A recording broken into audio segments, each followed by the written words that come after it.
Hi hello नमस्कार. तर मी आज भरलेलं वांगं बनवणार आहे अतिशय सोप्या पद्धतीने.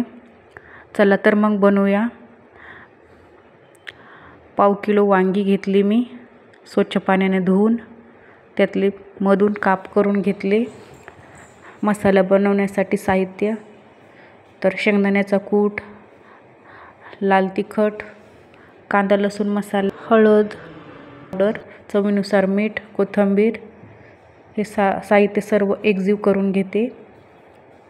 त्यामध्ये थोडंसं पाणी टाकून वांग्यामध्ये हा मसाला भरून घेते.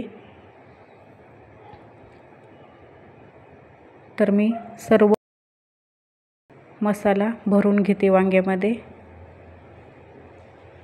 कढईमध्ये तेल टाकून त्यामध्ये जिरं मोहरी टाकून घेते. लसूण टाकून घेते. लसूण लगेच ब्राऊन झाला की त्यामध्ये टोमॅटो टाकून घेते.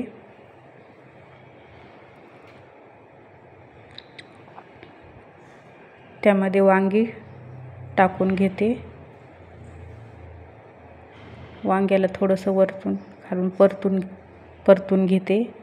चवीनुसार थोडंसं हळदी पावडर टाकून घेते. मीठ चवीनुसार पुन्हा परतून घेते.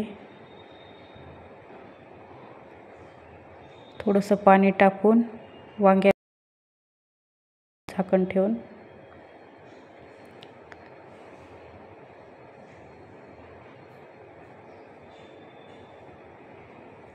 तर वांग्यामध्ये हा उरलेला मसाला टाकून घेते.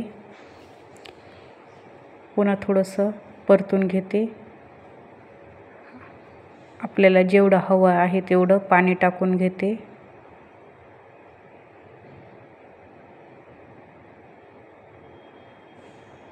झाकण ठेवून घेते. तर अशा पद्धतीने हे आपली भरली वांग्याची भाजी तयार आहे. वरतून मी थोडंसं कोथिंबीर टाकून घेते.